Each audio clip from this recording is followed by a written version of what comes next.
All right, let's take you to this breaking story now. A building is on fire in Maboneng, in the Maboneng precinct, to be exact, in the Joburg CBD. Let's go live now to reporter Pule Letshwiti-Jones, who's on the scene for us. Pule, just explain to us exactly what is happening there. Have you spoken to anyone who's explained?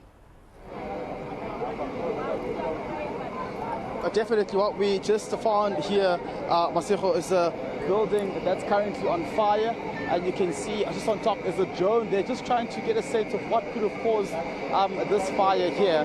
And we did see that the fire force, as well as other members who have caught off the scene, who are trying to put out the fire, have gone inside as well, just to get a sense of what could have caused this fire here at this building here. But on my right hand side, of course, there's residents you can see who are living inside who've had to rush and take out their personal belongings. While others could save their personal belongings, some couldn't. I'm just going to ask to speak to this gentleman here who tried to save people who are inside. Thank you very much for chatting to me right now. Just give me your name and surname and tell me what happened. My name is Nick. My name is Nick Vusimavuso. I stay here at Marshall. What caused the fire? It seems those third floor guys at the corner, they were cooking their eggs and they left their stove on. And then the fish oil and the eggs causes fire, and which causes the fourth floor and the roof. So ladies and children, they were not aware of the fire. So I tried to save them, and I was the last person to jump up from the roof there. Which floor did you jump from? This is the fourth floor, on the rooftop. You jumped from the fourth floor? From there, going to the dirty things there to save myself. I see you also hurt your leg. Yeah. Feet, yeah. Just let me know. Tell me, what did you try and get everyone out of this building? Was everyone evacuated? Everyone is out. But what I encourage them to abandon their property, save their life, take kids outside. And then I just kick the doors and take the woman and kids outside. That's what I did. When did this fire start? It started around past 12, around the clock. And I'm quite sure that fire was going to cause whole building collapse and everybody died. Because no one was aware of the fire. Because it started from the roof there, going down. Did you lose your personal belongings when this fire took place? I beg your pardon? Did you lose your personal belongings? Everything, traveling documents, my shoe, everything. I don't have nothing. Nothing. Thank you very much. Just one of the residents who resides here but now says they've lost their personal belongings. Masego, as you can see, this scene has been cordoned off. The firefighters are now here on an operation to try and put out this fire. And it seems as though, like we've been told, this fire actually started around 12 midday. And it is, of course, a task that the firefighters are trying to accomplish here in Marshalltown in Maboneng. All right, Pule Letshwiti-Jones live for us there in the city of Johannesburg, there where that building is on fire. Pule, just to explain to us just a little bit further, if I could ask you, in terms of the people who live there. For instance, I know you've spoken to that man who says he jumped out from the fourth floor. Any children? Are you sure that everybody has been evacuated from the building? Well, Masego, for now, there isn't any communicator, of course, from the Emergency Services Department here in Johannesburg who can verify this information. But after speaking to the residents, we're told that everyone was evacuated here from this building.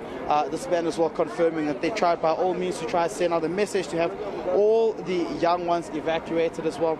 As you can see, just here, these are personal belongings of some of the tenants or those who are residing in this building here. They managed to save the little they could, waiting now for a directive as to what happens next after this building has been burned. You can see this young woman here with her baby also just waiting to see what kind of help they'll be receiving next. Mama, thank you very much for speaking to us. Can you tell us what happened? She doesn't speak English. Let's speak. She doesn't speak English. She only speaks Chichewa. You also live here? No, I don't live here. I have no idea what happened. Oh, okay.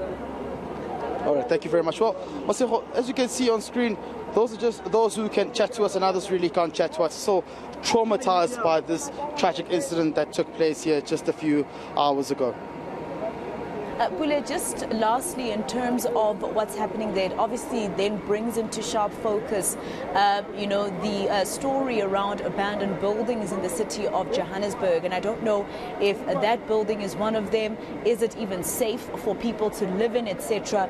I know that investigations still need to happen with regards to exactly what caused the fire.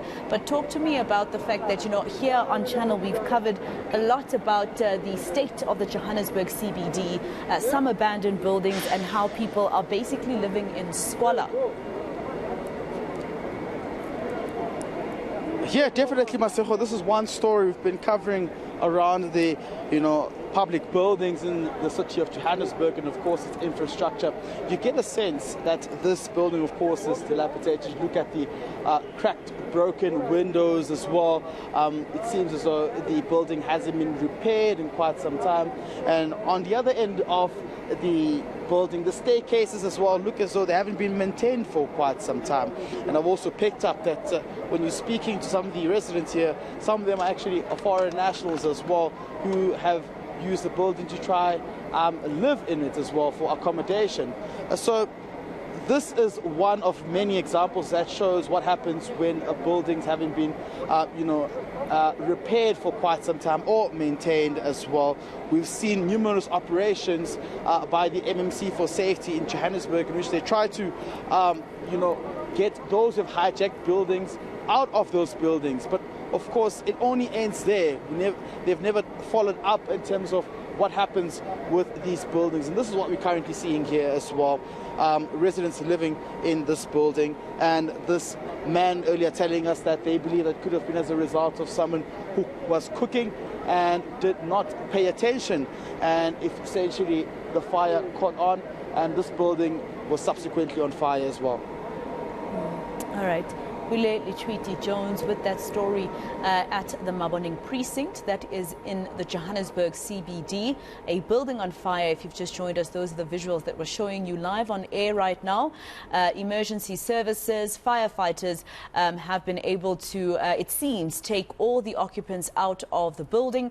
Pule a little earlier on with his camera colleague showing us that there's even a young woman with a small baby there. They've managed to run out. He spoke to someone a little earlier on who also described having to jump out of the building from the 4th floor as it started burning. Of course, right now there'll be investigations in terms of what caused the fire, but where do the people go? Those who have now been displaced after leaving their homes, where do they go? And in fact, Pule, I'm just going to ask you to speak to one of them who can speak English just very quickly. What is going to be their plan today? Where will they sleep? Because I doubt they'll be allowed to go back into that building.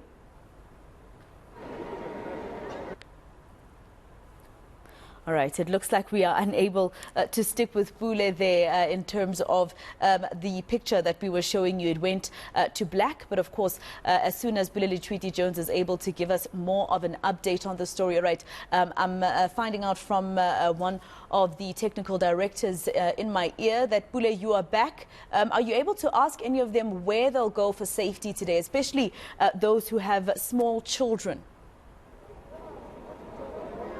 Definitely, I'm joined by one of those who actually was also living in Msutu. Thank you very much for chatting to us. What happens now? What's the next step for you guys now? Asazi ndoni impela konakele impela ngoba ngazathi khona umuntu oshiye on sistofu kwasewasha. Ayikonakele impela. Asinayo impela indlela yaphambili. Chazeke labantu abahlala la abantu ababhadala irent la. Cha, abantu abahlala la nawo abantu nje abangumphakathi, futhi abantu abangabhadali irent, abantu nje like icommittee. So abantu abazulayo estratini bese bahlala la. Yebo, abantu nje abebehlala la, futhi khona umuntu wayekade barentisa before then hayi wasekiwe court yasithi hayi singashala nje manje. Manje wena izinto zakho siboshakele. Ingimoshakalelo khona bhuti impela ngoba indlu yami ikhona lapha phezulu. Ngishelwe yiyo yonke impela into enginayo. Manje iplan izenza kanjani manje? Iplan ayikho ngoba ngisebenza nokusebenza. Thank you very much. Everyone else also lives here. Yeah. That's all. Atiyam. Okhulume nathi Atiyam. Manje what you gonna do next? Moshakele. Izenza kanjani? Unfortunately, I'm not plan. anginaplan ngoba even endlini angikafiki angikaboni kwenzakalani yini engiluzile yini ekhona nje anginaplan kahle kahle angazi ukuthi ngizothi kwenzakalani manje iphepha i-ID na uyilahlile futhi konke kusendlini so nje obvious if ngiluzile indlu obvious ngiluze kusendlini if indlu yami kukuthi nayishila iphelile obvious impahla uqoqa yabona nje wangiso obvious ngiso angina next yakho manje ufike nini la mawubona le building ukuthi iyasha mina nje angiqedile 30 minutes ngifika la ngoba ngithola umuntu ongitshelile ukuthi liyashibhileti ngithime endlini yakho yocheck so njengoba ngifika angikhona even ukungena ngifika vele sekuvalwe ngama-danger tape.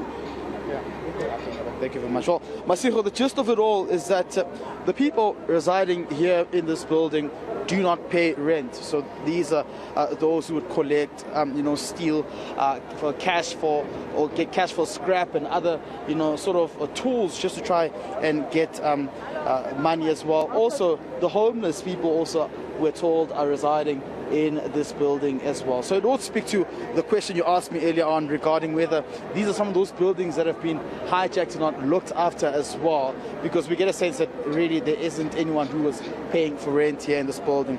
But of course, those people who are living here are also quite upset with what's happening. In fact, they are in question of what will be the next move for them in terms of getting a shelter for themselves and of course for their personal belongings they've lost, such as their ID books, amongst other personal documentation as well. So it is quite a tragic moment for those who are living in this building, and hopefully we may be seeing the local government officials coming down to get a sense of what happens next for those who have now lost these buildings that they were using as their shelter. Right, Pule Letshwiti-Jones live for us there with his camera colleague in the Maboneng precinct in the Joburg CBD, a building currently on fire. Firefighters basically just dousing the fire there, or putting it out rather, the fire inside that building. A lot of speculation from residents there as to what happened. One of them actually telling Pule that he thinks someone might have left their stove on. We'll cross live back to Pule as soon as he at least has authority to be able to speak to and find out from them what preliminary investigations are showing happened in that building in the Joburg CBD.